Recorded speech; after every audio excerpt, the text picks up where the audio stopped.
பார்க்கலாம். இப்ப லெமனை கட் பண்ணி குத்தியாச்சு. கலர் போட்டு பேக்கிங் சோடா போட்டு பார்ப்போம். வாங்க. ப்ரௌன் கலர் போட்டுக்கோம் பாருங்க.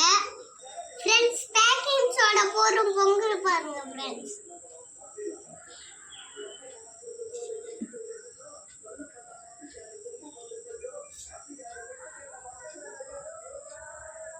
பொங்கிச்சு பாருங்க, இதான் நம்ம எரிமலை.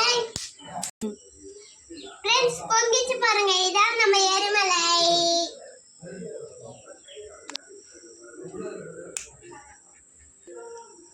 Hi jolly, extreme success.